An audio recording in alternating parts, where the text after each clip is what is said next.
The fluorescent lights above me buzzed like angry wasps, casting a sickly yellow glow across the cramped attorney's office. I could smell the stale coffee that had been sitting in the pot since morning, mixed with the sharp scent of printer ink and Derek's cologne. That same overpowering musk he'd worn when we were together.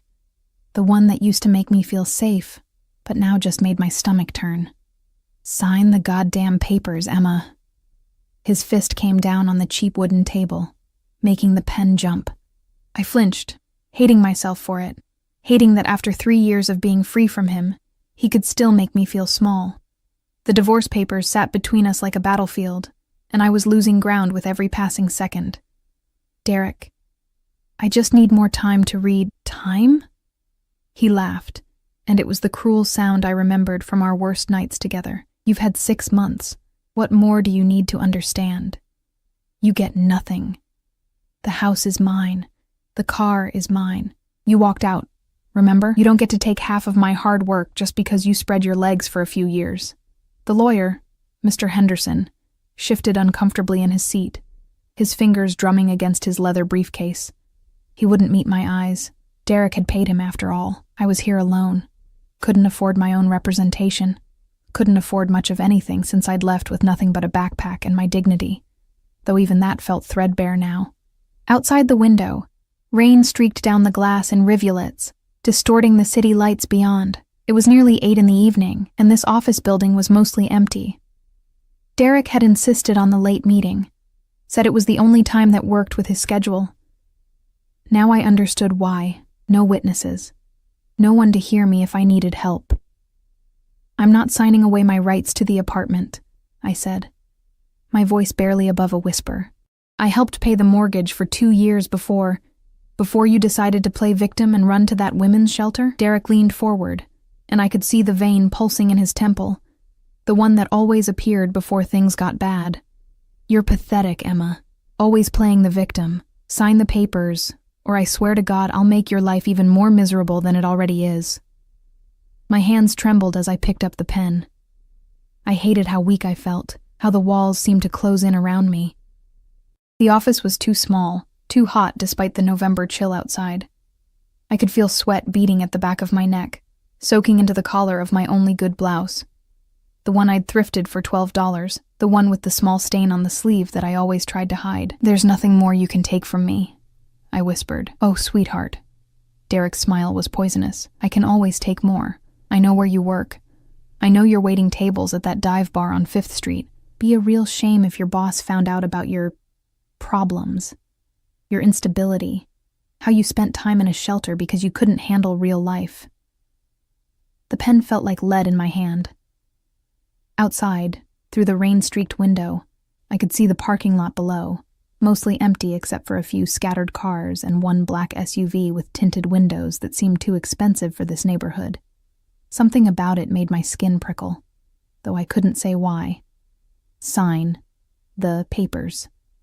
Derek's voice had dropped to that dangerous whisper I remembered too well. Mr. Henderson finally spoke up, his voice oily and practiced. "Ms. Chen, I really think it would be in your best interest to settle this amicably tonight. Mr. Morrison has been more than generous with his offer." "Generous?" The word burst out of me before I could stop it. "He's taking everything, the furniture I bought, the savings account I contributed to, even the cat." "The cat I paid to feed," Derek interrupted. "Everything in that apartment, I paid for. You were just a waitress then, and you're just a waitress now. You've never been anything more." The words hit like physical blows. I looked down at the papers, at the lines where my signature would seal away any claim to the life I'd tried to build, the life I'd thought was ours. My vision blurred with tears I refused to let fall. Not here. Not in front of him. The office felt suffocating. I could hear the rain harder now, hammering against the window like it was trying to break through. The fluorescent lights flickered once, twice, and in those brief moments of darkness, I felt utterly alone. "I need to use the restroom," I said, standing abruptly. "Sit down," Derek commanded. "I need to use the restroom," I repeated, stronger this time. It was a small act of defiance, but it was all I had. Derek exchanged a look with Mr. Henderson, then waved his hand dismissively. 5 minutes. Then you come back and sign, or I'm filing a restraining order tomorrow. I'll tell them you've been stalking me, threatening me. Who do you think they'll believe? A successful sales manager, or a broke waitress with a history of running away? I walked out on shaking legs, my cheap heels clicking against the linoleum floor. The hallway was dimly lit, half the bulbs burnt out. I could hear the hum of the building's old heating system, smell the mildew that probably grew in the walls. This whole building felt like it was rotting from the inside out. The bathroom was at the end of the hall, and I pushed through the door gratefully, locking it behind me. The mirror showed me a ghost of who I used to be. Hollow cheeks, dark circles under my eyes, hair pulled back in a severe ponytail that did nothing to hide how much weight I'd lost. At 28, I looked 40. I turned on the faucet, letting the cold water run over my wrists, an old trick to calm my racing heart, but it wasn't working. Nothing was working. I was trapped, and Derek knew it. If I didn't sign, he'd make good on his threats. He'd get me fired, ruin what little reputation I had. Maybe even... No. I couldn't think about that. Couldn't let my mind go to those dark places where memories lived that I'd tried so hard to bury. I dried my hands on the rough paper towels, trying to steel myself for what I had to do. I'd sign the papers. I'd walk away with nothing, again. At least I'd be free of him. At least... The bathroom door rattled violently. "Time's up, Emma." Derek's voice was muffled, but clear. "Get out here now!" My hands gripped the edge of the sink. Just a few more seconds. Just a few more breaths. "I said now!" I opened the door to find him standing there, too close, invading my space the way he always had. His breath smelled like whiskey. Of course he'd been drinking. That's when he was worst. "I'm done playing games with you," he said, grabbing my arm. His fingers dug into my skin, and I knew there would be bruises tomorrow. There were always bruises. "You're going to sign those papers, and then you're going to disappear from my life. Understand?" He dragged me back down the hallway. I stumbled in my heels, trying to keep up, trying not to fall. "Mr." Henderson stood in the doorway of his office, watching with the blank expression of someone who'd decided this wasn't his problem. "Derek, please, you're hurting me. I'll show you hurt if you don't." The elevator dinged. It was such a small sound, barely audible over Derek's angry breathing and my own thundering heartbeat, but something about it made us both freeze. The elevator was at the end of the opposite hallway, and we watched as the doors slid open with a mechanical whisper. A man stepped out. Even from a distance, even in the dim lighting, I could see he was different from anyone I'd ever encountered in this shabby building. His suit was black, perfectly tailored to a frame that spoke of both power and danger. The fabric moved with him like liquid shadow as he walked, each step measured and deliberate. He was young, maybe early 30s, with dark hair styled with casual precision and a face that belonged in magazines or movies, all sharp angles and classical beauty. But it was his eyes that caught me. Even across the distance, I felt the weight of his gaze, dark, assessing, cold as winter frost. 2 men flanked him, both built like walls and wearing similar dark suits, but they faded into the background. He was all I could see. The scent reached me before I could process what was happening. Expensive cologne, something with notes of bergamot and cedar, undercut with something else, something dangerous. It cut through the stale office air like a knife.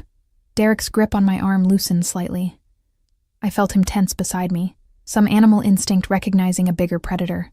The man walked toward us with unhurried confidence, and I noticed details in fragments. The gleam of a watch that probably cost more than I'd make in 5 years. The perfect Windsor knot of his tie, the way his hands hung loose at his sides in a way that somehow suggested violence held in check. "Gentlemen." His voice was smooth, accented with something I couldn't quite place. Old money, perhaps, or old world. "I believe this floor is closed for the evening."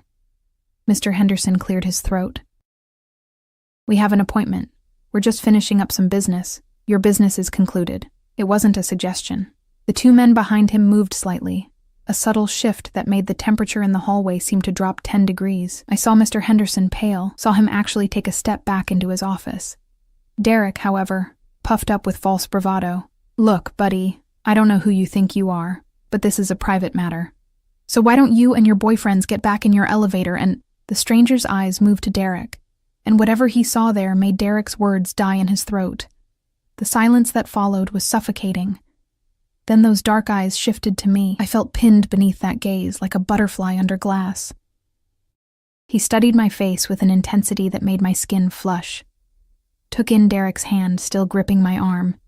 The tears I hadn't quite managed to hide, the way I held myself, small, trying to disappear.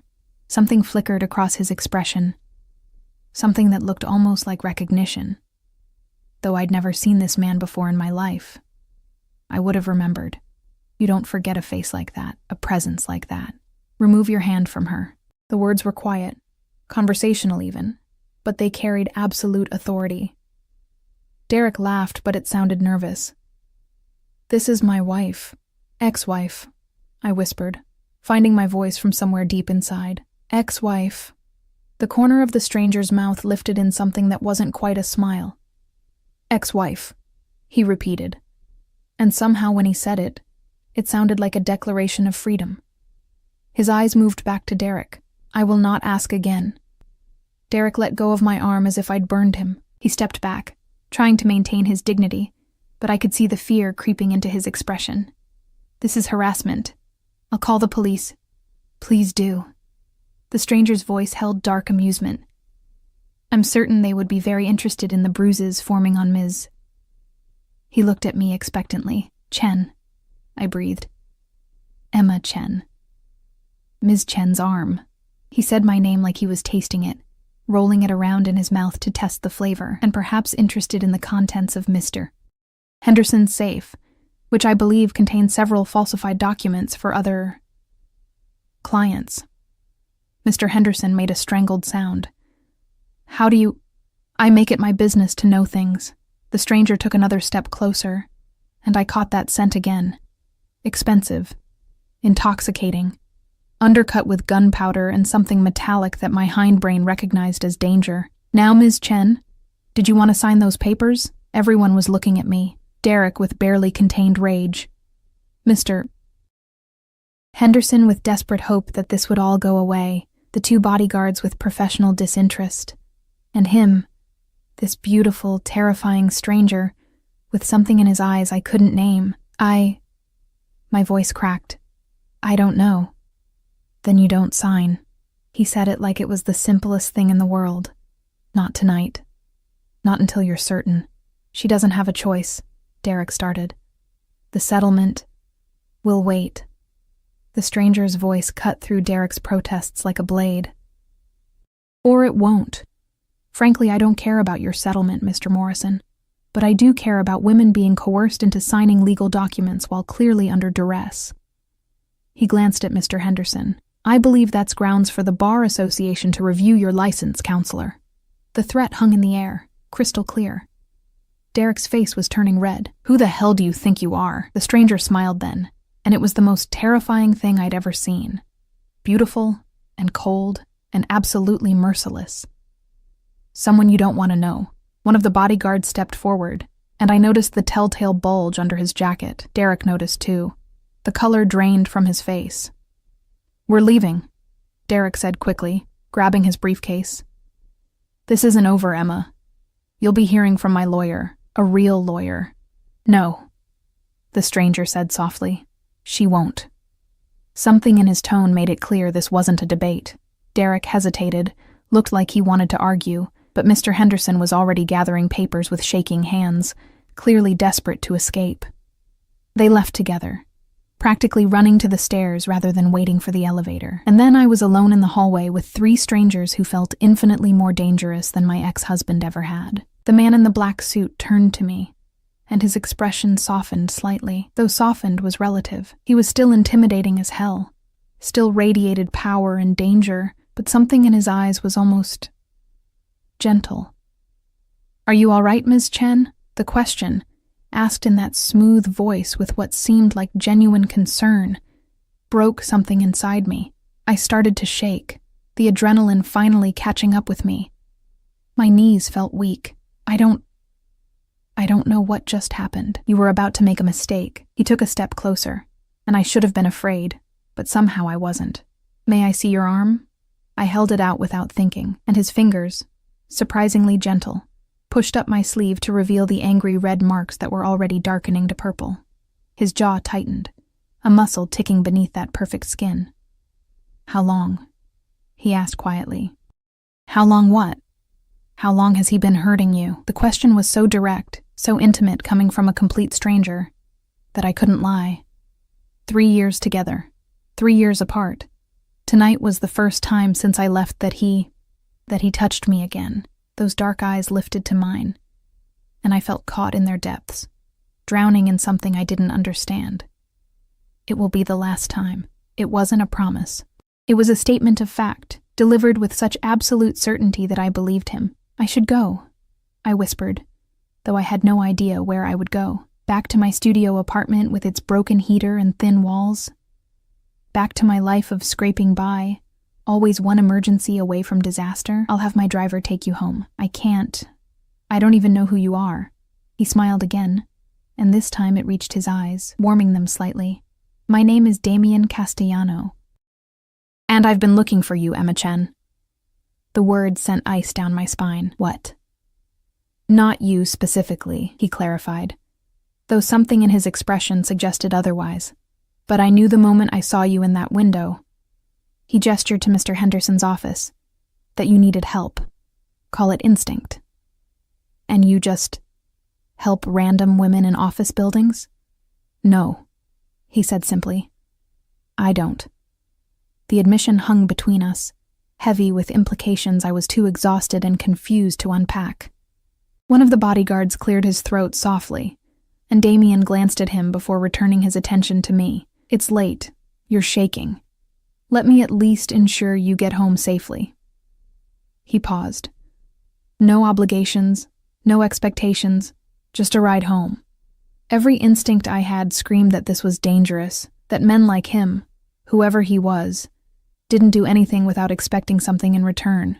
But I was so tired of being afraid, so tired of being alone, and something about the way he looked at me made me feel, for the first time in years, like I mattered. "Okay," I whispered. His smile was triumphant and possessive, and should have terrified me. It didn't. The elevator descended in silence, broken only by the soft hum of machinery and my own unsteady breathing. I stood between the two bodyguards while Damien faced the doors, his reflection sharp in the polished metal.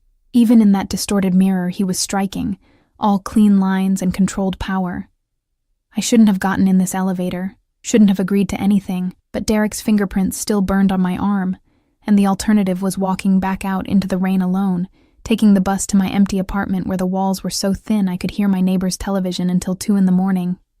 "Your arm," Damien said without turning around. "We should have ice on it." "It's fine," I lied automatically. The pattern of my life. Minimize, deflect, pretend everything was manageable. He turned then, and the space suddenly felt smaller. "It's not fine, Emma. May I call you Emma?" The way he said my name, with that slight accent curling around the syllables, made something flutter in my chest. "Yes, Mr. Castellano."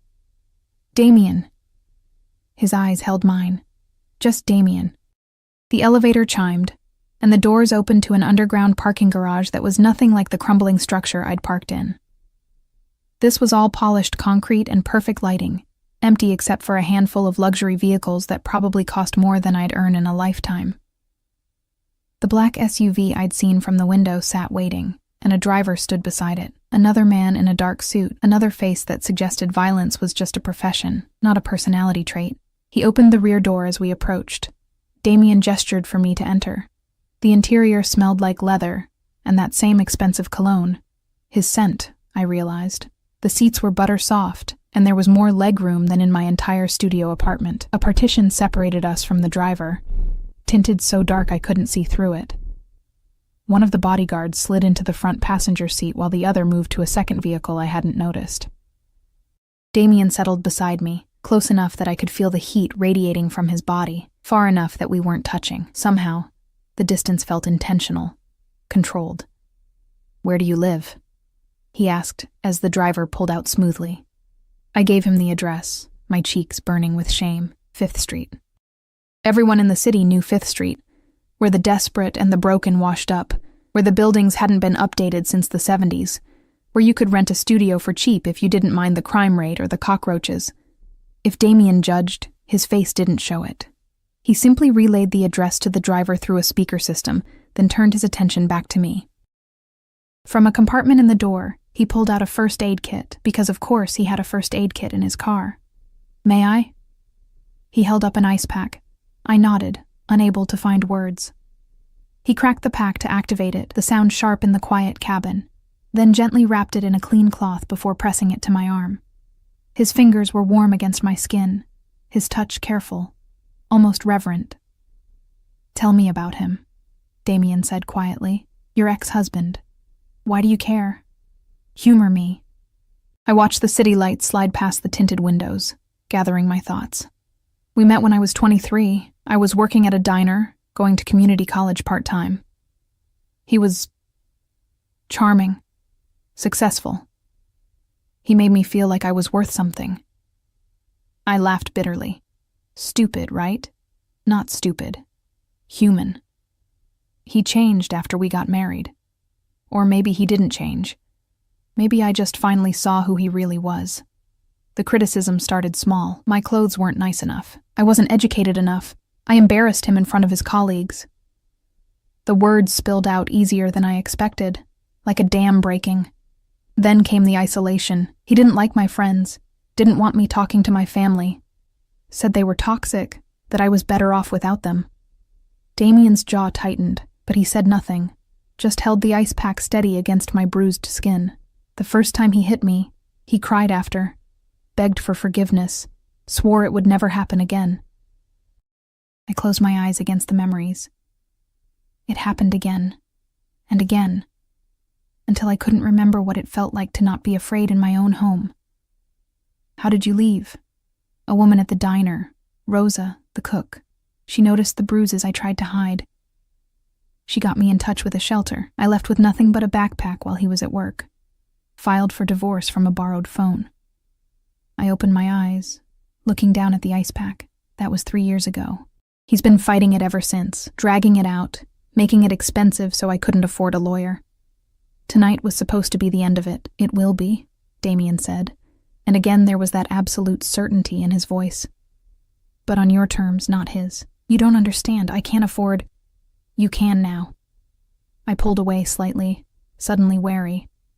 "I can't accept money from you. I don't even know you." "You don't know me yet," he corrected, a slight smile playing at his lips. "But you will." He removed the ice pack, examining my arm with a critical eye. "The bruising will be worse tomorrow. You should photograph it. Document everything from tonight. The coercion, the threats, all of it. Why? Because men like Derek Morrison need to understand there are consequences for their actions."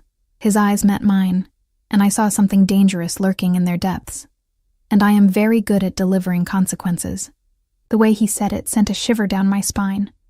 Not fear, exactly, but awareness. This man was not safe. Whatever world he operated in, it wasn't the one I knew. Yet here I was, sitting in his vehicle, letting him tend to my wounds, feeling more protected than I had in years. "Who are you, really?" I whispered. "You're not just some good Samaritan who happened to be in that building." "No," he agreed. "I'm not." "Are you going to tell me?" He studied me for a long moment, and I had the sense of being evaluated, measured against some standard I couldn't see. Finally, he said, "I'm a businessman, Emma. I deal in investments, acquisitions, problem solving. I have resources and connections that most people don't." It was the truth, but not the whole truth. I could feel the weight of what he wasn't saying, the careful selection of words that revealed nothing while appearing to be transparent. "Why were you in that building tonight?" "A meeting with a potential associate who has offices on the 3rd floor. We finished early." His fingers traced the edge of the ice pack absently. "I saw you through the window as we were leaving, saw him grab you, saw the fear on your face. And you decided to interfere in a stranger's life?" "Yes." "Why?" Something shifted in his expression. A shadow of memory, perhaps, or old pain carefully concealed. "Because someone should have interfered in another woman's life once, and no one did. Because I have the power to help, and choosing not to use it makes me complicit." He paused. And because when I saw you, something inside me recognized something inside you, survival, strength masquerading as fragility, a will that hasn't been broken despite someone's best efforts to break it. His words carved into me, finding places I'd kept hidden even from myself. I wanted to look away from the intensity of his gaze, but found I couldn't. You don't know me, I said. But it sounded weak even to my own ears. Not yet, he repeated, and this time it sounded like a promise. The SUV slowed, and I realized with a start that we were on 5th Street, pulling up in front of my building. The contrast was jarring, this luxury vehicle in front of my decrepit apartment building with its peeling paint and broken security door. Damien looked at the building, his expression carefully neutral, but I saw the slight tightening around his eyes. Calculating, assessing. This is where you live. It wasn't a question, but I answered anyway. Rent controlled. It's all I can afford on a waitress salary. Which bar? Smokey's, 3 blocks from here. He nodded slowly, committing the information to memory with the focus of someone who forgot nothing. The driver appeared at my door, opening it with professional efficiency. The November air rushed in, cold and damp with rain that had finally stopped but left everything glistening and dark. I moved to exit, but Damien's hand on my wrist stopped me. Gentle but unmistakable. Wait. From his jacket pocket, he pulled out a business card. Expensive cardstock with embossed lettering that caught the streetlight. A phone number, nothing else. If Derek contacts you again, if anyone contacts you about the divorce, the settlement, anything, you call me first. Understood? I can't... Emma.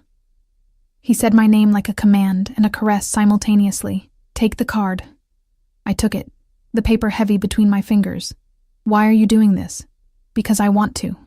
He released my wrist, but I could still feel the warmth of his touch. And because you deserve someone in your corner who isn't afraid of men like Derek Morrison, and you're not afraid of him. His smile was sharp as broken glass. I'm not afraid of anyone. I believed him. I stepped out into the cold night, my heels clicking on wet pavement. The bodyguard who'd ridden in front appeared beside me, a silent shadow. Marco will see you safely to your door, Damien said from inside the vehicle. That's not necessary. It is to me. There was no arguing with that tone. Marco gestured politely toward the building, and I walked with this stranger beside me, hyper-aware of his presence, of the way he moved with predatory grace, of the bulge under his jacket that I now recognized as a weapon. The building's security door hung slightly ajar. It had been broken for months, and the landlord refused to fix it.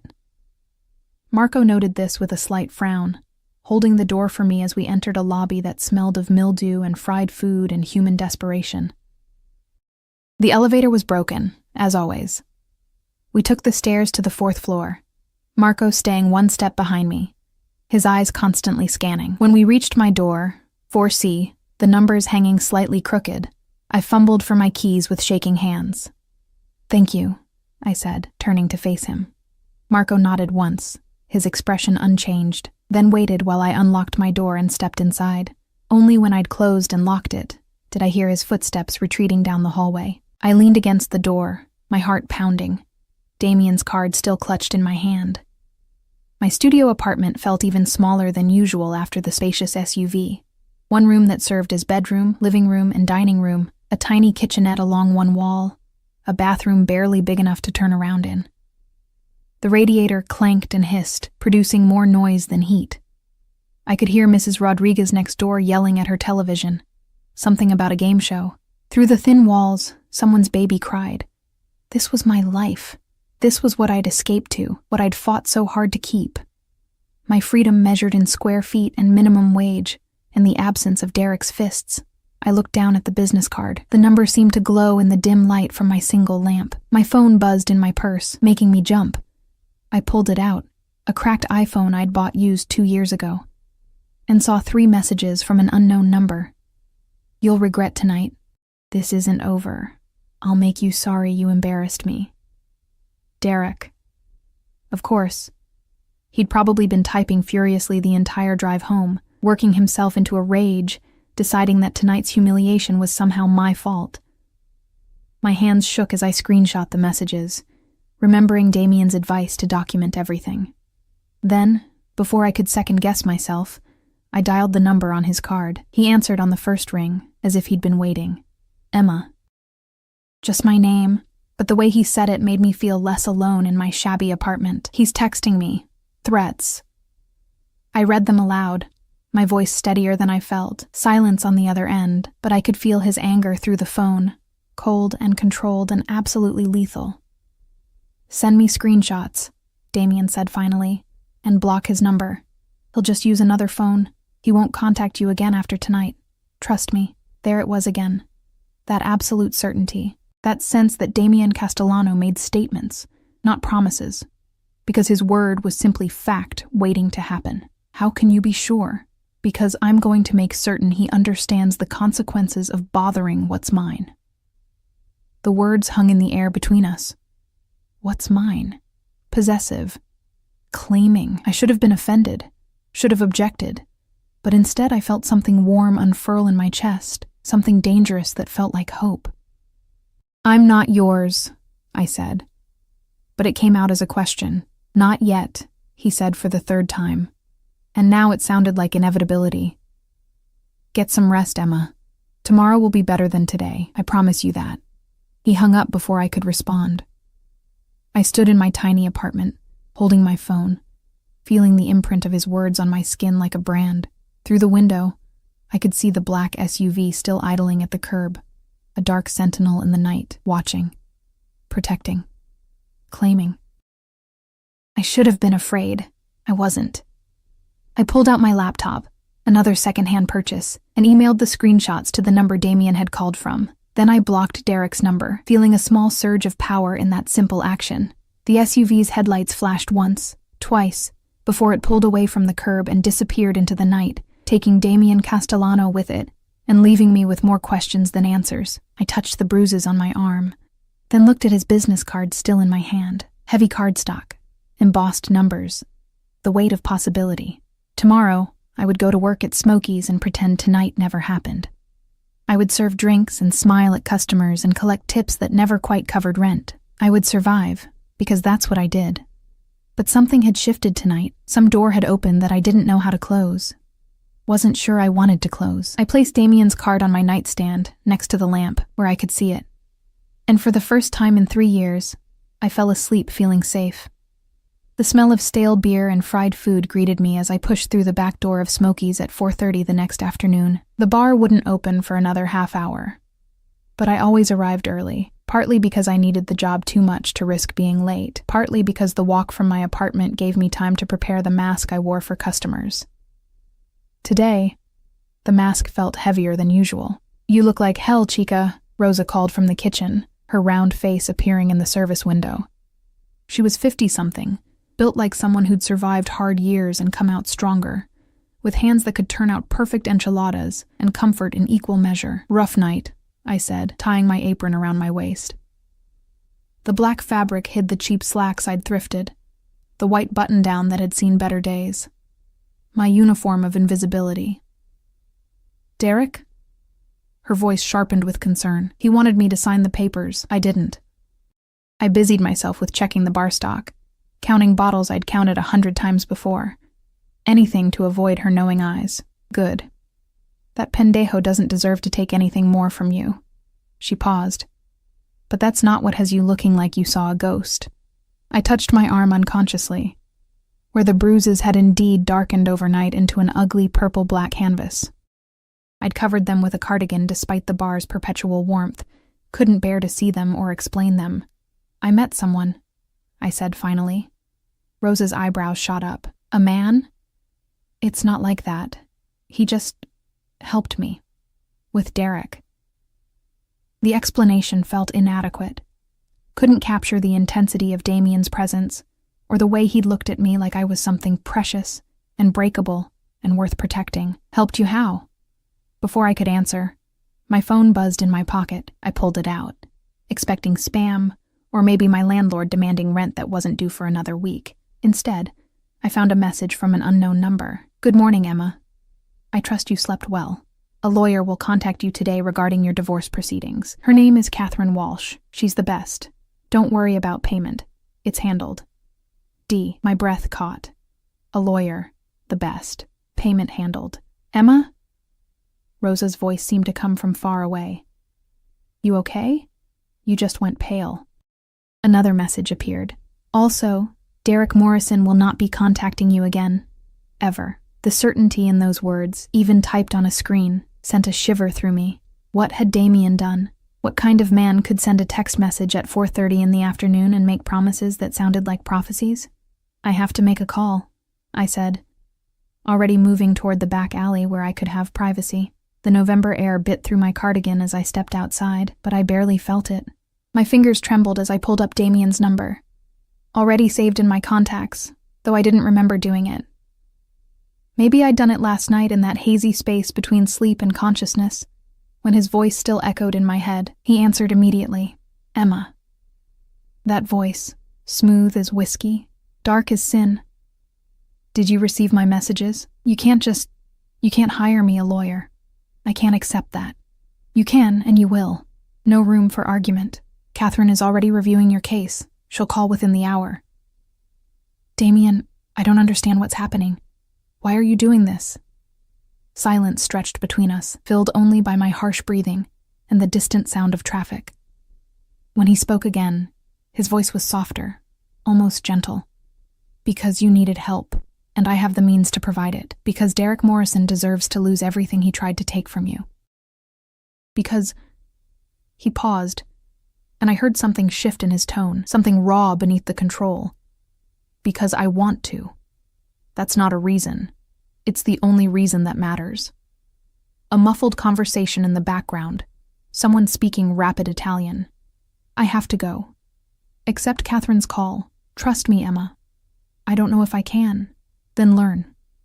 He hung up, leaving me staring at my phone in the cold alley, my heart racing. I wanted to be angry, wanted to feel manipulated, controlled, but underneath the confusion and fear, I felt something else entirely. Relief. For the first time since I'd left Derek, someone was fighting for me. Someone with the power to actually make a difference. The phone rang. Unknown number. I answered. Ms. Chen, this is Catherine Walsh. I believe we have some legal matters to discuss. Her voice was crisp, professional, the kind that commanded boardrooms and courtrooms with equal ease. I leaned against the brick wall, trying to steady myself. Mr. Castellano hired you. Mr. Castellano retained my services on your behalf, yes. I've reviewed the documentation from your attempted settlement last night. Quite the circus, from what I understand. Mr. Henderson should be reported to the bar, and will be by end of business today. The casual competence in her voice was almost dizzying. I can't afford... That's not your concern. Your concern is answering my questions honestly, so I can build the strongest case possible. Now, shall we begin? For the next 20 minutes, I stood in that alley and told Catherine Walsh everything. The marriage, the abuse, the isolation, Derek's financial manipulation, last night's coercion. She made efficient notes, asked pointed questions, never once made me feel like I was anything less than a client who deserved her full attention. I'll have preliminary papers filed by tomorrow morning, she said finally. Mr. Morrison is going to discover that dragging out divorce proceedings is significantly more expensive when the other party has proper representation. I expect we'll have a settlement within 6 weeks. One that's actually equitable. 6 weeks? I'd been fighting for 3 years. 6 weeks, she confirmed. I don't lose, Ms. Chen. Ever. She hung up, leaving me staring at my phone like it might contain answers to questions I didn't know how to ask. I went back inside to find Tony, the bar owner, already setting up for opening. He was 60, built like a retired boxer, with a face that had seen every kind of trouble and decided most of it wasn't worth the effort. You're distracted today, he observed, pulling a case of beer from the cooler. Sorry, Tony. Won't happen again. Didn't say it was a problem, just an observation. He studied me with shrewd eyes. Those bruises on your arm, your ex? I'd forgotten to adjust my sleeve. The cardigan had shifted during my conversation, exposing the edge of Derek's handiwork. I quickly covered it. It's handled. Good. Because if it wasn't, I know people. Everyone in this neighborhood knew people. It was how you survived. Networks of mutual protection. Favors owed and paid. The informal economy of the desperate and determined. Actually handled this time, I assured him. I have a lawyer now. His eyebrows rose. Yeah. That's good, Emma. You deserve someone in your corner. The bar filled slowly as evening approached. Regulars mostly, people who came for cheap drinks and cheaper company, who knew my name and left decent tips and didn't ask questions about bruises or broken dreams. I fell into the rhythm of it, pouring beers and mixing simple cocktails, smiling and chatting and pretending everything was normal, except nothing was normal anymore. At 7:30 the door opened, and 3 men walked in wearing suits that didn't belong in Smokies. I recognized the type immediately. Corporate, expensive, probably slumming it on a dare or looking for some working-class authenticity to tell stories about later. They sat at the bar, and I approached with my customer service smile firmly in place. What can I get you, gentlemen? The one in the middle, late 30s, wedding ring, cologne that cost more than my rent, looked me up and down in a way that made my skin crawl. Well, aren't you a pretty little thing? What's your name, sweetheart? Emma. And you? Does it matter? He leaned forward, invading my space. How about 3 whiskeys, top shelf, and your phone number? I kept smiling even as revulsion coiled in my stomach. I can definitely handle the whiskeys. His friends laughed, and I turned to pour their drinks, feeling his eyes on me the entire time. This was part of the job, deflecting, demurring, keeping tips coming while maintaining boundaries. I'd gotten good at it. I set their drinks down, and wedding ring caught my wrist. Come on, beautiful. Just a number. I promise I'm a lot more fun than whatever loser you're going home to. Please let go of my wrist. Don't be like that. The lady asked you to let go. The voice came from behind me, deep and familiar, and carrying enough authority to make wedding ring's grip loosen immediately. I turned to find Damien Castellanos standing there, Marco at his shoulder, both of them looking catastrophically out of place in Smokey's dim interior. Damien wore another perfect suit, charcoal this time, with a black shirt and no tie. He looked like violence dressed in Italian wool, like money and power and danger all wrapped in one devastating package. Every head in the bar had turned, conversations dying as people instinctively recognized a different species of predator. Who the hell are you? Wedding ring demanded, trying to recover his bravado. Damien's eyes moved to him, cold and assessing. Someone you don't want to antagonize. Now, you have 2 choices. You can leave quietly, or Marco here can escort you out. Neither option involves you touching her again. Marco shifted slightly, and I saw wedding ring notice the same bulge under his jacket that I had the night before. His face paled. We were just leaving, he muttered, throwing bills on the bar and practically running for the door with his friends in tow. The bar remained silent for a beat. Then slowly conversations resumed, though I could feel eyes still tracking us. Tony appeared from the back room, took one look at Damien, and nodded slowly, some understanding passing between them that I couldn't interpret. What are you doing here? I asked Damien, my voice barely above a whisper, checking on you. He moved closer, and I caught his scent, bergamot and cedar and something indefinable that made my pulse race. How are the bruises? Hidden. I was hyper-aware of the stairs, of Rosa watching from the kitchen window with frank curiosity, of Tony pretending not to listen while obviously listening. You can't just show up at my work. Why not? Because... I struggled for words. Because you don't belong here. Because people will talk. Because I make you nervous, he finished, a slight smile playing at his lips. Good. You should be nervous around me, Emma. I'm not a safe man. Then why are you here? His expression turned serious. Because safe men don't protect you from people like Derek Morrison. Safe men don't ensure that lawyers who enable abusers lose their licenses. Safe men don't make certain that entitled assholes in bars keep their hands to themselves. He paused. Safe men are useless to you right now. The truth of it hit me hard. He was right. Safety was a luxury I couldn't afford, and Damien was offering something far more valuable: protection, resources, power. I spoke with Catherine Walsh, I said. And she's terrifying and competent, and I don't know how to thank you. Don't thank me. His hand lifted, hesitated, then gently touched my cheek. Just a brush of fingers that sent electricity through my entire body. "Just let me help you." "Why?" I whispered. "Please just tell me why." Something shifted in his expression. Some old wound showing through the careful control. "Because 8 years ago, someone I loved was in a situation like yours. And I wasn't there to help her. By the time I found out, it was too late." The words hung between us, heavy with grief and regret. "What happened to her?" "She died." His voice was flat, emotionless, but I could see the pain beneath. Her husband killed her, and I was halfway around the world building an empire instead of protecting my sister. My breath caught. "Damien." "So yes, Emma, I'm helping you because I can. Because I have the power and resources and connections that I didn't have 8 years ago. I'm helping you because every time I see a woman in trouble, I see Sophia.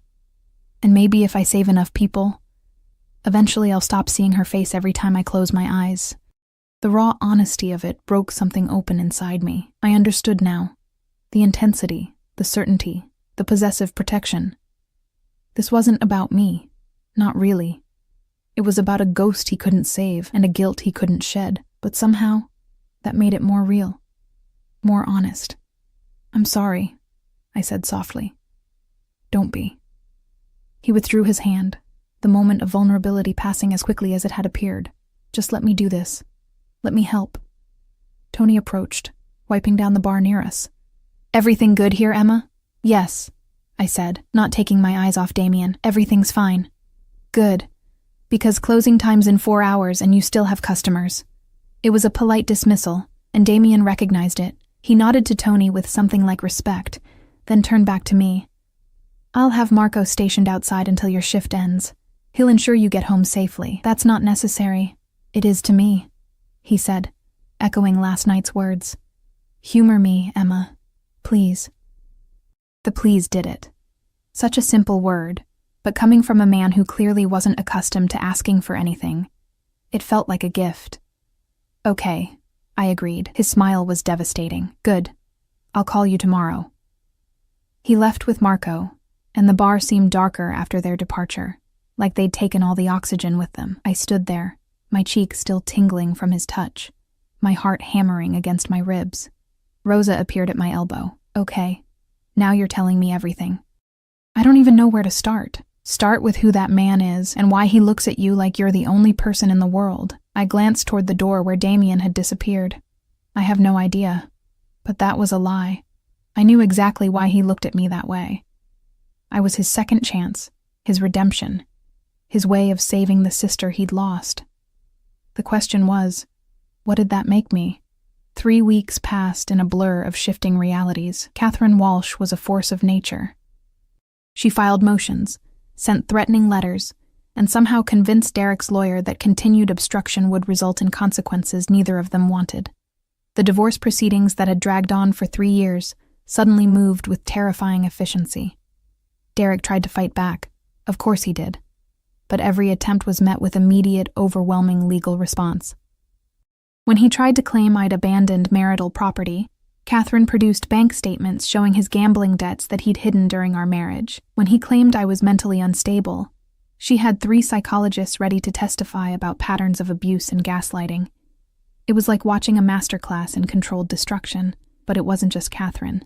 Strange things kept happening, small miracles that I couldn't explain but suspected had Damien's fingerprints all over them. The broken security door in my building was suddenly repaired. My landlord, who'd ignored maintenance requests for years, abruptly fixed my heating and had the entire apartment repainted. When I asked why, he'd muttered something about new management company and refused to make eye contact. My hours at Smokey's mysteriously improved. Better shifts, better tips. And Tony started paying me under the table for consulting that consisted of me doing my normal job. The extra money meant I could actually eat something other than ramen and day-old bread from the discount bakery. And every night, without fail, Marco appeared outside Smokey's at closing time to walk me home. I protested at first, insisted it was unnecessary, invasive, too much. Marco simply waited patiently through my objections, then fell into step beside me with the inevitability of a shadow. After the first week, I stopped arguing. Damien himself I saw rarely. Brief visits to the bar, always professional, always careful to maintain distance even as his eyes tracked my every movement. Phone calls that stretched late into the night. His voice in the darkness talking about everything and nothing. He asked about my day, my dreams, what I wanted from life beyond mere survival. No one had ever asked me that before. I don't know, I'd admitted one night, curled up in my newly painted apartment with the radiator actually producing heat. I used to want to finish college, study literature, maybe teach. But that was a lifetime ago. It doesn't have to stay in the past. His voice was thoughtful. What's stopping you? Money, time, the fact that I'm 28 and would be starting over. Those are excuses, not reasons. The certainty in his voice made me smile despite myself. Not everyone has unlimited resources, Damien. No, he agreed, but you have access to mine. I can't. We've had this conversation. You can, and eventually you will. A pause, and I could almost see him in my mind, sitting in whatever office or apartment he occupied, probably still wearing a suit at midnight, his face illuminated by city lights. I'm patient, Emma. I can wait until you're ready to accept help. Why are you patient with me? The question slipped out before I could stop it. You're clearly not a patient man in general. His laugh was dark and genuine. No, I'm not.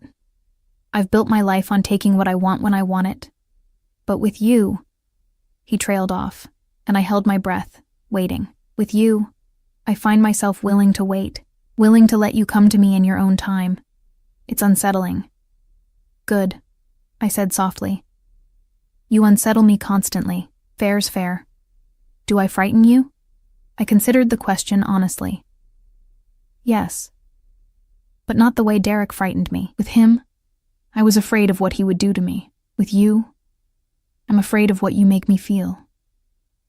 And what do I make you feel? The question hung in the darkness of my apartment, intimate and dangerous. Safe, I whispered.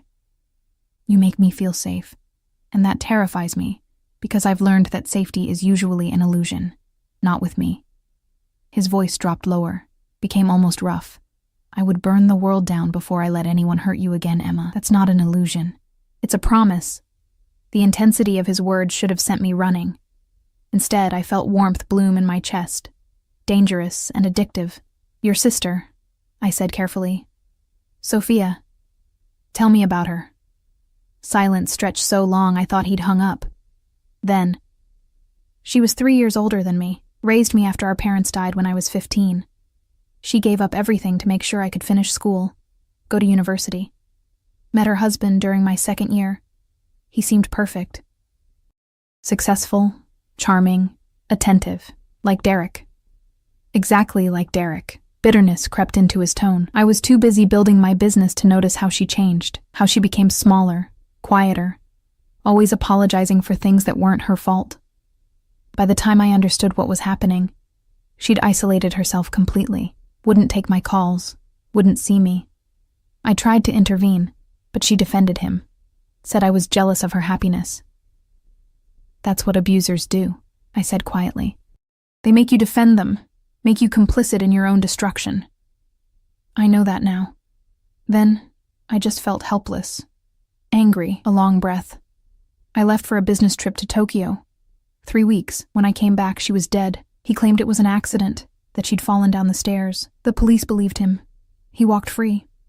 Oh, Damien. He didn't walk free for long. His voice went cold, empty. 6 months later, he died in a car accident. Brake failure. Very tragic. The implication was clear, and I should have been horrified. Instead, I felt a fierce satisfaction that Sophia had been avenged, even if it came too late to save her. Is that what you do? I asked. Fix things that are broken? Deliver justice when the system fails? Among other things. He paused. Does that bother you? It should, I admitted, but no, it doesn't. Good. I could hear the smile in his voice. Because I'm not going to stop, Emma. Not for you. Not for anyone. The world is full of people like Derek Morrison, and the legal system moves too slowly to protect their victims. Someone has to fill that gap. Even if it makes you a criminal, I'd rather be a criminal who saves lives than a law-abiding citizen who does nothing while people suffer. The moral absolutism should have troubled me. But I'd lived through 3 years of marriage, where the law did nothing to protect me, where restraining orders were just paper and police reports vanished into bureaucratic black holes. I'd learned that justice and legality weren't always the same thing. "When's your next court date?" Damien asked, changing the subject smoothly. "Friday. Catherine says Derek's going to accept the settlement. He doesn't have a choice. She's threatening to subpoena his business records, and apparently there are some discrepancies he doesn't want examined too closely." "Good." Satisfaction colored his tone. "And after?" "After what?" "After the divorce is final." "What then, Emma?" The question felt weighted with possibility. "I don't know. Keep working, I guess. Save money. Maybe look into night classes." "You could do more than that." "Damien, just think about it," he said. "You have options now. You don't have to limit yourself to survival anymore." We talked for another hour, and when I finally hung up, I lay in my warm apartment staring at the ceiling, wondering when exactly my life had shifted from black and white to technicolor. Friday arrived with December's cold bite. I wore my best outfit, still thrifted, still obviously cheap, but clean and professional. Catherine had told me I didn't need to attend the settlement conference, but I wanted to be there. Wanted to see Derek's face when he signed away his control over me. The courthouse was downtown, all marble and authority. Catherine met me outside, looking perfect in a gray suit that probably cost more than my monthly rent. "Ready?" she asked. "Yes." We walked in together, through security, up to the 3rd floor where family court held its proceedings.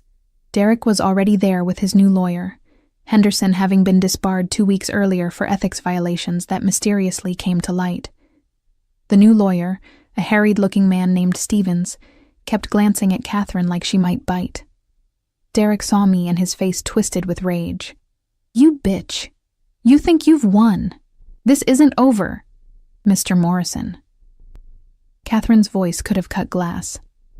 "I suggest you speak to your lawyer before making any more threats." "I'd hate to add harassment charges to the settlement discussions." Stevens put a hand on Derek's arm, whispering urgently.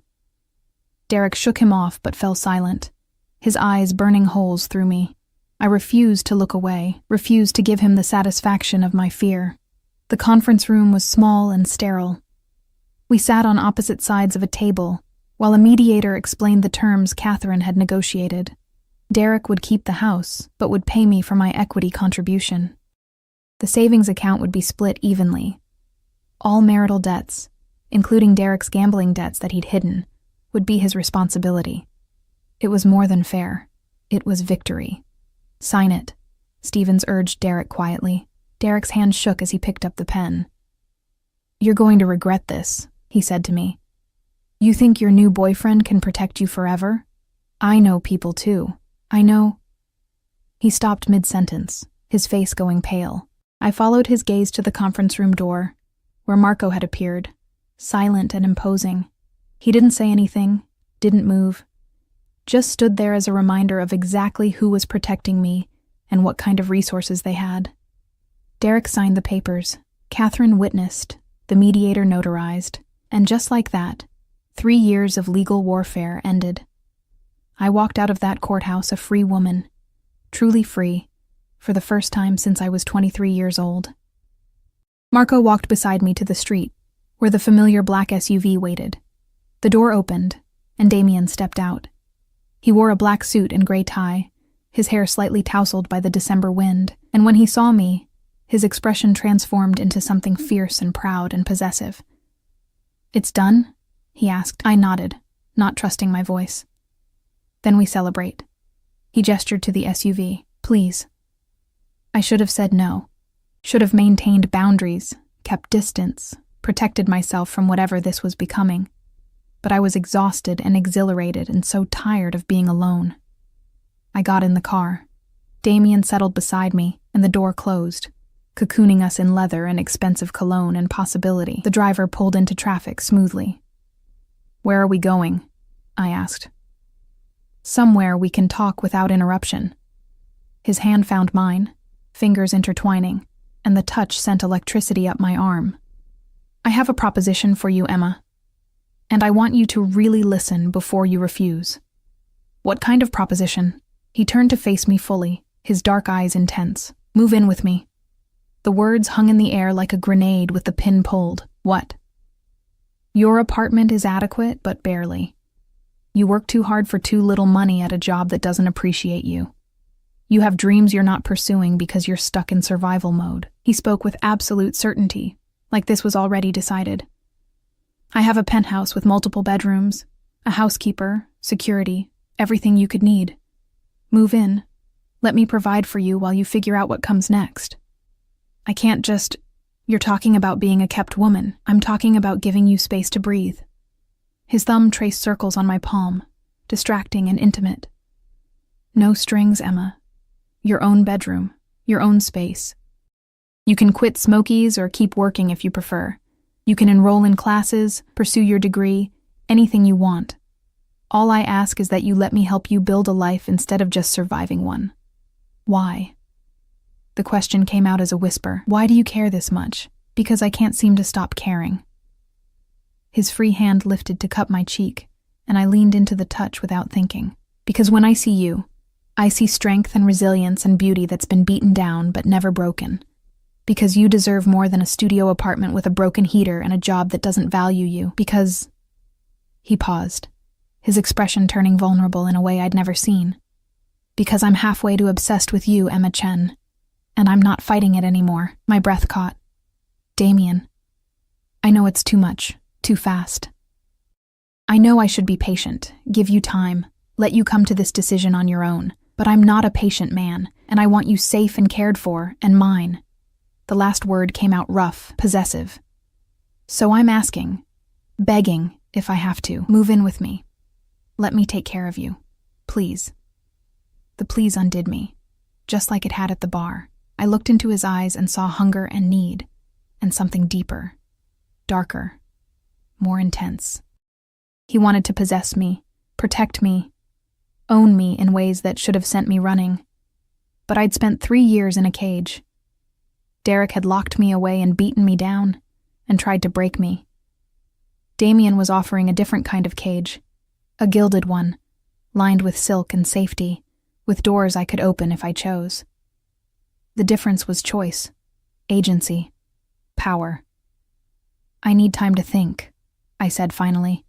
Disappointment flickered across his face, but he nodded. "How much time?" "A day. Let me process everything that happened today. Let me sit with this offer and really consider it." "1 day," he agreed. "But Emma, I should tell you something." "What?" His smile was dark and beautiful and completely unapologetic. "I always get what I want. Always. And I want you. So think carefully, because I'm not accepting no as a final answer. I'm just accepting it as not yet." The words should have angered me, should have triggered every warning bell about controlling men and possessive behavior. Instead, they made heat pool low in my belly and my pulse race. Because this wasn't Derek's control, brutal and diminishing, designed to make me small. This was Damien's control, fierce and protective, designed to make me safe, and maybe, just maybe, I was tired of being strong alone. I didn't sleep that night. My newly painted apartment felt smaller than ever, the walls closing in despite the working heat and fixed windows. I paced the limited floor space, wearing a path between the kitchenette and the bed, turning Damien's proposition over in my mind like a puzzle I couldn't solve. "Move in with me." 3 simple words that represented a chasm I wasn't sure I could cross. On one side, independence hard-won through blood and tears, self-reliance forged in the fires of survival, the knowledge that I could make it alone even if barely. On the other side, Damien Castellano with his dark eyes and darker promises, offering safety and comfort, and something that felt dangerously like belonging. My phone sat on the nightstand, silent. He'd promised to give me a day, and true to his word, he hadn't called or texted, but I could feel his presence anyway, like gravity pulling at me from across the city. At 3 a.m, I gave up on sleep and made coffee with the expensive grounds that had mysteriously appeared in my cupboard 2 weeks ago. Another gift I hadn't asked for, but couldn't bring myself to refuse. The brew was rich and dark, nothing like the cheap instant I'd survived on for years. Everything Damien touched transformed into something better, including me. I caught my reflection in the window. Still thin, still tired, but different somehow. My eyes held something they hadn't in years. Not quite hope, but not quite despair either. Possibility, maybe. The dangerous belief that life could be more than just endurance. My laptop sat on the small table, and I opened it on impulse, typing Damien's name into the search bar. I'd avoided doing this before, afraid of what I might find, but now I needed to know exactly who I was considering binding my life to. The results were illuminating and terrifying in equal measure. Damien Castellano, 32 years old, CEO of Castellano Investments, a private equity firm with holdings in real estate, technology, and what the articles diplomatically called security services. Net worth estimated in the hundreds of millions. Photographs of him at charity galas, business conferences, always in perfect suits with beautiful women on his arm, who never appeared in more than one photo. But it was the older articles that made my breath catch. References to his sister's death 8 years ago. Speculation about his rapid rise in business afterward. Suggestions of connections to organized crime that were never quite proven. A profile piece that described him as ruthlessly effective and not a man to cross. One article from an Italian newspaper, run through translation software, was more explicit. Castellano operates in the gray spaces between legal and illegal, wielding power through both legitimate business and less savory connections. Those who oppose him tend to find their fortunes rapidly declining through means that are difficult to trace back to him directly. I should have been horrified. Should have slammed the laptop closed and blocked his number and run as far as possible from a man who was clearly dangerous in ways I couldn't fully comprehend. Instead, I felt a strange calm settle over me. Because I'd already known, hadn't I? Had known from the moment he appeared in that hallway with his bodyguards and his absolute certainty that he operated outside normal rules. Had known when Derek's lawyer was disbarred with suspicious timing, when my building's maintenance issues suddenly resolved, when Marco appeared every night like a well-armed shadow. Damien Castellano was not a good man by conventional standards, but he was good to me. Good for me, perhaps. And after years of Derek's cruelty disguised as love, maybe I needed someone whose darkness was honest, whose possessiveness came with actual protection instead of prison bars. Dawn broke slowly over the city, painting my window in shades of pink and gold. I watched the sun rise over buildings that had witnessed my suffering and survival, feeling something shift inside me, a decision crystallizing like ice forming on glass. I picked up my phone and called him. He answered before the first ring finished, his voice rough with what might have been sleeplessness or concern or both. "Emma." "Yes," I said simply. "Yes. Yes, I'll move in with you. Yes. I'll let you help me. Yes to whatever this is between us that I don't have a name for yet." I paused, gathering courage. "But I need you to promise me something. Anything. No hesitation. Just absolute certainty. Promise me that if I want to leave, you'll let me go, that this isn't just another cage with a prettier lock."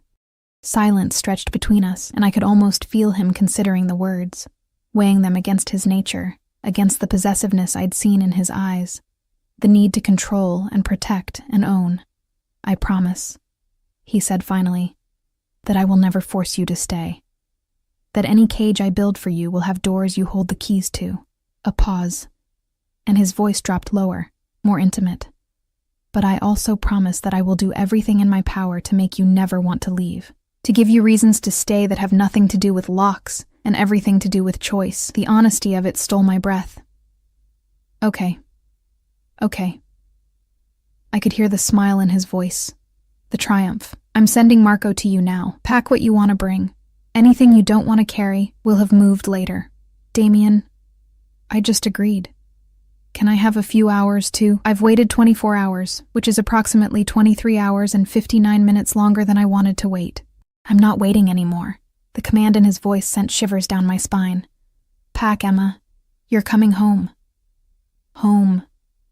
The word echoed in my mind as I hung up, foreign and familiar at once. I looked around my studio apartment, at the peeling paint that had been covered but still showed through, at the furniture I'd collected piece by piece from thrift stores and street corners, at the life I'd built from nothing with bleeding hands and stubborn will. It had been enough to survive, but maybe I was ready for more than survival. I packed quickly, efficiently. Clothes that mostly weren't worth keeping but held memories of hard-won independence. Books I'd collected from dollar stores and library sales. A photograph of my mother, dead now for 5 years, who'd never known about Derek's abuse because I'd been too ashamed to tell her. A few pieces of cheap jewelry that meant something only to me. Everything I owned fit into 2 suitcases and a backpack. 28 years of life, reduced to luggage I could carry alone. Marco arrived within 30 minutes, appearing at my door with his usual silent efficiency. He took my bags without comment, his expression neutral as always. But something in his eyes suggested approval. The SUV waited downstairs, Damien in the back seat. He stepped out as I approached, and the December morning seemed to warm in his presence. He wore casual clothes, jeans, and a black sweater that probably cost more than my monthly rent. And he looked younger, more approachable, though no less dangerous. "Hi?"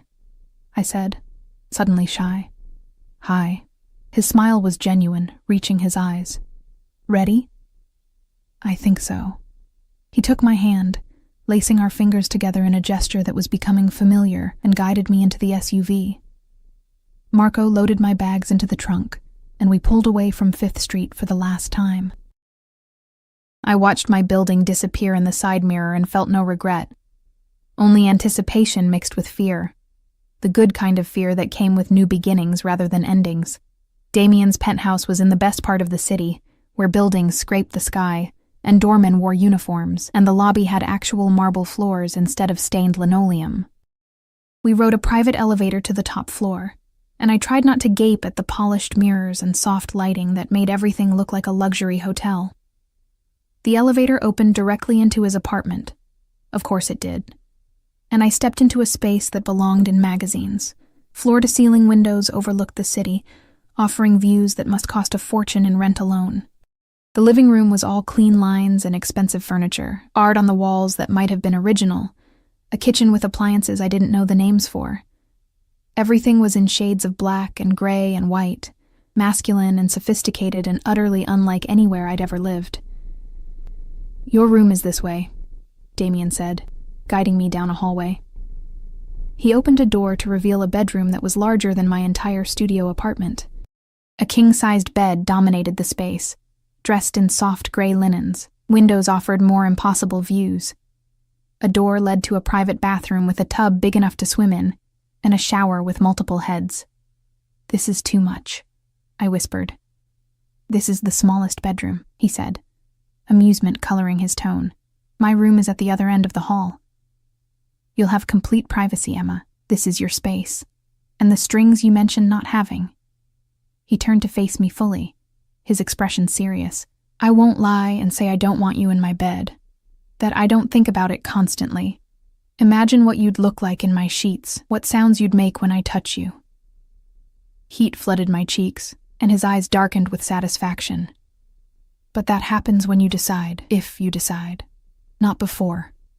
And if I never decide," pain flickered across his face, quickly masked, "then I'll learn to live with wanting you and not having you. Because having you here, safe and cared for, is more important than satisfying my own desires." The honesty was devastating. I stepped closer, drawn by something I didn't fully understand. Attraction, yes, but also recognition. He'd been broken by loss just as I'd been broken by abuse, and we'd both rebuilt ourselves into people who knew how to survive, but not how to truly live. Maybe we could learn together. "Thank you," I said softly. "For all of this. For everything." "Don't thank me yet." His hand lifted to cup my cheek, thumb tracing my cheekbone with reverent gentleness. "I'm selfish, Emma. I want you here because it makes me feel better. Eases guilt I can't quite shed. I want to take care of you because it helps me sleep at night.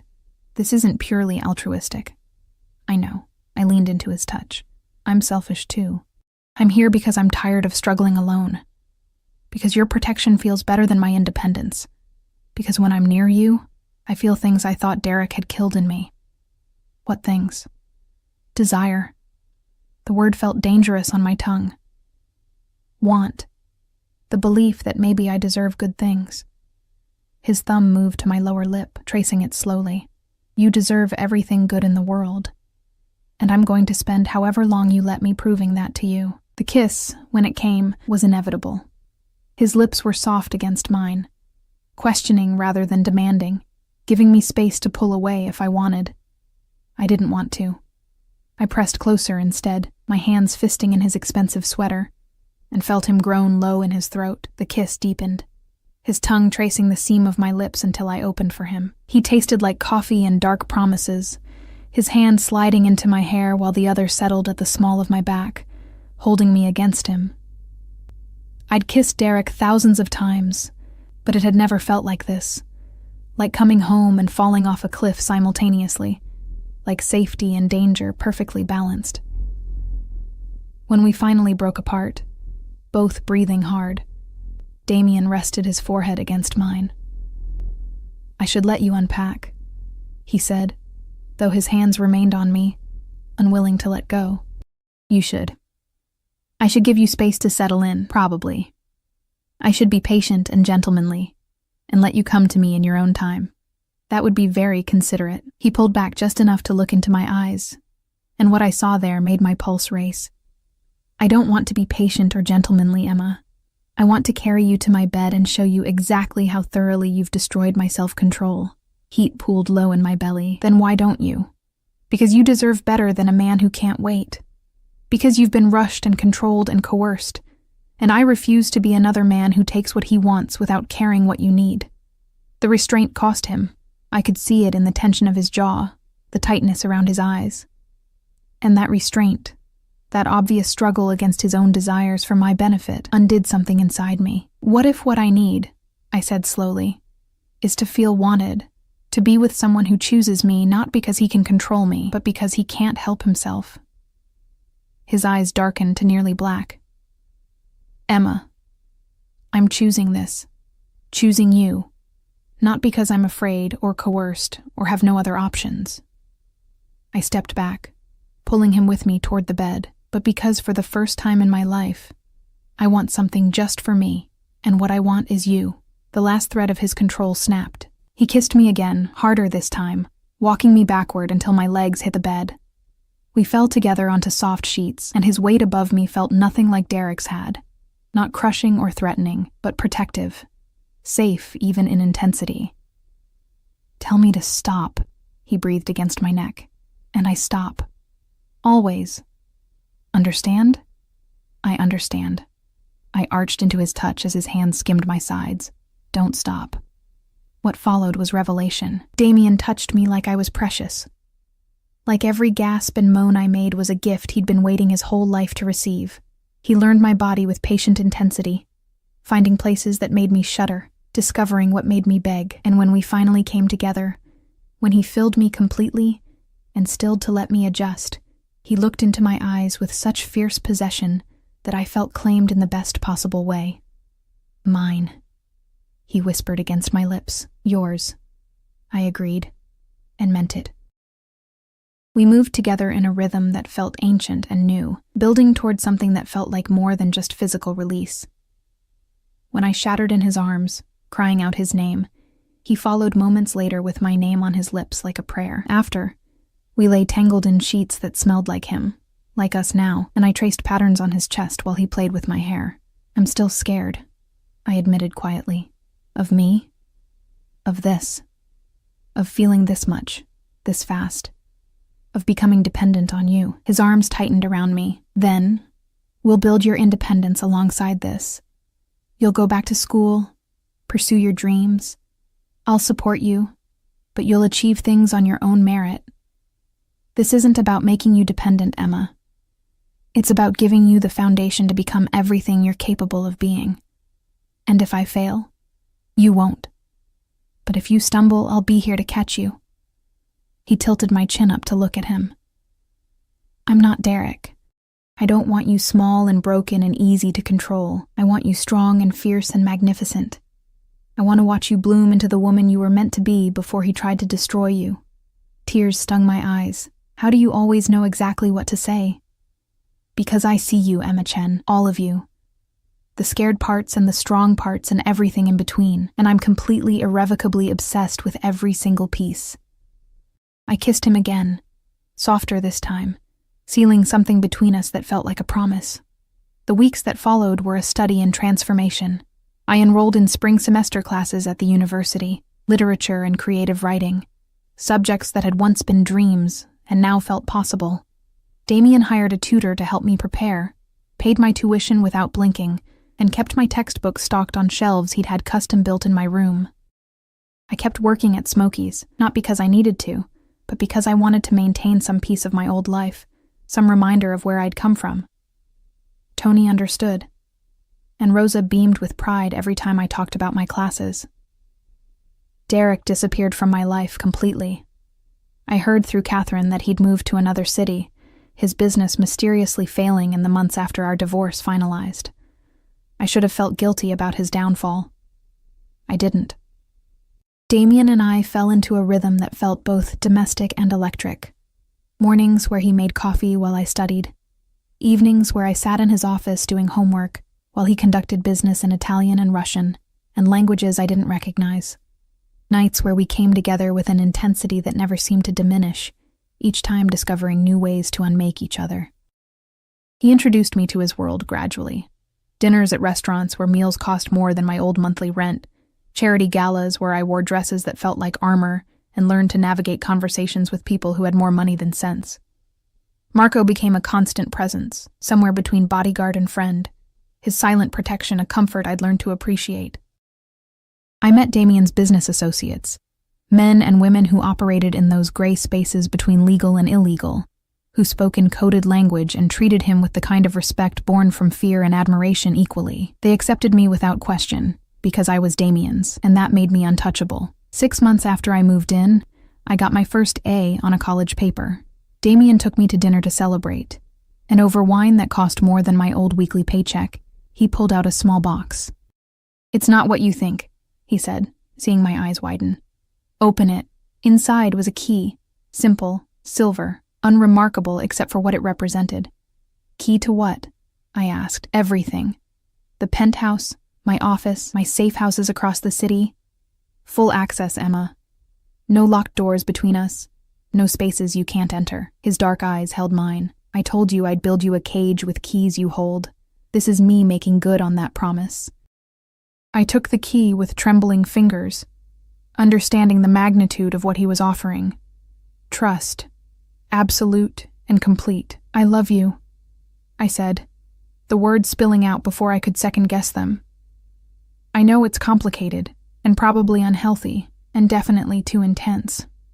But I love you anyway." His smile was brilliant and rare and completely genuine.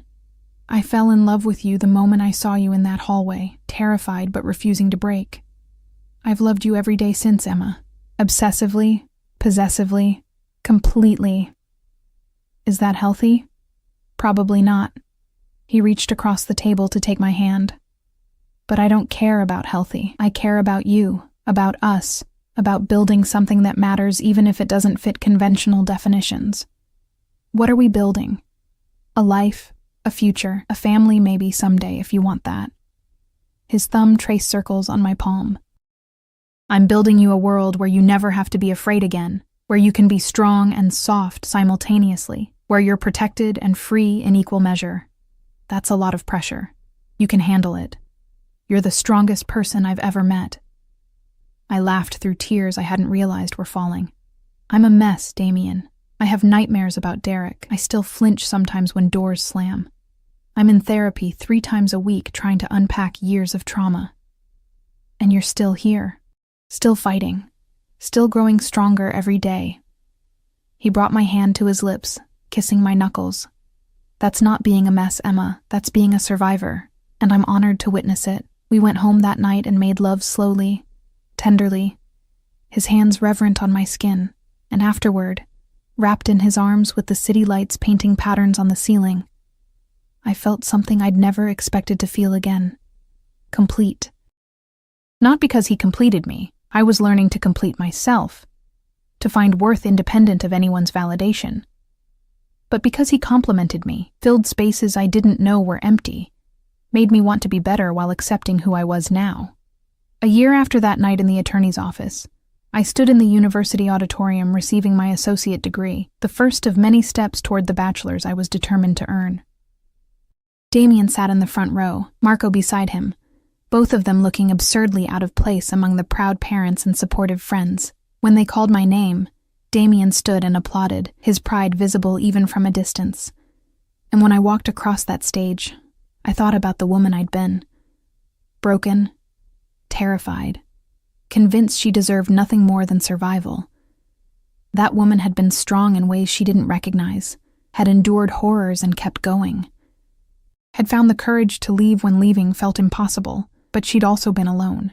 Now I had Damien, complicated, dangerous, obsessive Damien who loved me with an intensity that should probably concern mental health professionals, but instead made me feel cherished.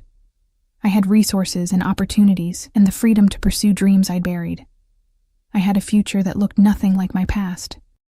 After the ceremony, Damien pulled me into his arms, kissing me thoroughly while Marco politely looked away, and other graduates' families pretended not to stare at the gorgeous, clearly wealthy man, claiming me so publicly. "I'm proud of you," he whispered against my lips. "I couldn't have done it without you. Yes, you could have. It would have taken longer, been harder, but you would have found a way. That's who you are." He pulled back to look at me, his dark eyes soft. "But I'm glad I could make it easier. Glad I get to be part of your journey." "Where to next?" I asked. "Anywhere you want. The world is yours, Emma. You just have to decide what you want to take from it." I looked at this man who'd appeared in my darkest moment like an avenging angel, who'd offered protection without demanding submission, who'd given me tools to build myself up, rather than breaking me down to rebuild in his image. "I want everything," I said. "With you." His smile was triumphant. "Then everything is what you'll have." We walked out of that auditorium hand in hand, Marco trailing behind like a well-dressed shadow, and I felt the last piece of Derek's influence crumble away. I was Emma Chen, survivor, student, beloved. I was free, and I was finally, completely home.